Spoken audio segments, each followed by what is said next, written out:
بسم اللہ الرحمن الرحیم۔ السلام علیکم ورحمۃ اللہ وبرکاتہ۔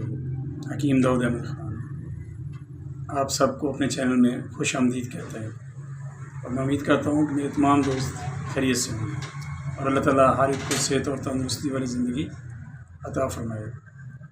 یہ میرے ایک دوست ہیں، انہوں نے میرے ساتھ رابطہ کیا ہے کمنٹس کے اندر، اور مجھ سے پوچھا ہے کہ خوبانی جو ہوتی ہے اس کا مزاج کیا ہے، اگر دودھ میں بھگو کے کھائی جائے تو اس کا کیا مزاج بنتا ہے،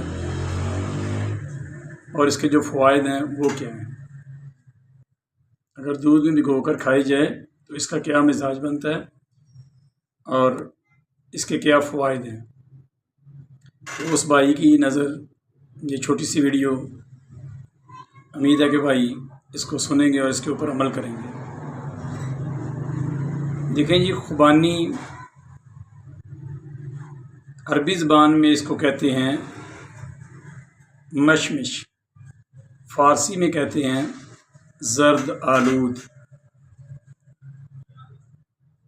اور سندھی میں بھی اسے زرد آلو کہتے ہیں۔ پہاڑی نام اس کا ہاڑی ہے، انگریزی میں اس کو ایپریکاٹ کہتے ہیں۔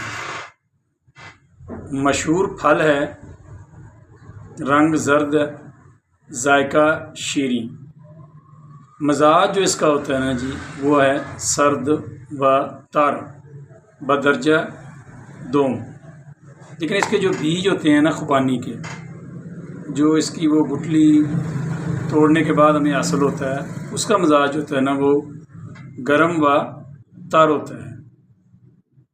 اگر اس کی بات کریں خوراک کی، تو خوراک اس کی ہے 5 دانے سے 10 دانہ تک۔ اگر بچوں نے لینا ہو تو عمر کے حساب سے 3 عدد بھی لے سکتے ہیں، بڑوں کے لیے 5 سے 10 دانے تک ہیں۔ کہاں کہاں اس کی کاشت کی جاتی ہے، کہاں یہ پیدا ہوتی ہے؟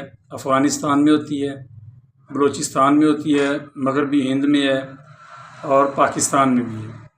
الحمدللہ پاکستان میں بھی ہے۔ افعال و استعمال کے لحاظ سے یہ ملین، مسکن، تشنگی اور نافع امراض غلیانہ صفرا ہے، یعنی کہ قبض کے لیے بھی بہت بہترین ہے، صفرا میں بھی نافع ہے۔ بواسیر ہو، انی ہو، پتے میں سوزش ہو، معدہ اور بواسیر کے لیے بھی یہ بہت زیادہ فائدہ مند ہے۔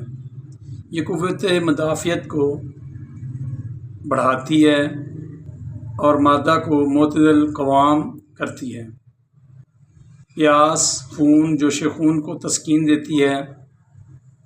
اگر فالتو گرمی جسم میں ہو گئی ہو تو اس کو جسم سے خارج بھی کرتی ہے۔ بادام کی مانند لذیذ ہوتی ہے۔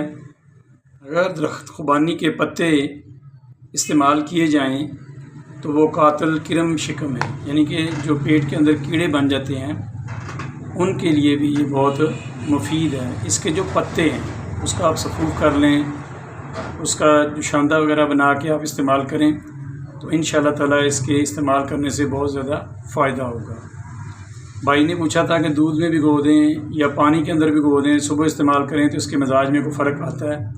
بھائی جان، اس کا مزاج جو ہے وہ سرد تر ہے، تو یہ سرد ہی رہے گی۔ مزید ایسی اچھی ویڈیوز دیکھنے کے لیے آپ میرے چینل کو سبسکرائب کریں، لائک کریں اور اسے اپنے دوستوں کے ساتھ شیئر کریں۔ ملتے ہیں کسی نئی ویڈیو کے ساتھ، تب تک کے لیے میں آپ سے اجازت چاہوں گا اس دعا کے ساتھ کہ اللہ تعالیٰ میرا اور آپ کا حامی ناصر ہو۔ والسلام علیکم ورحمۃ اللہ وبرکاتہ۔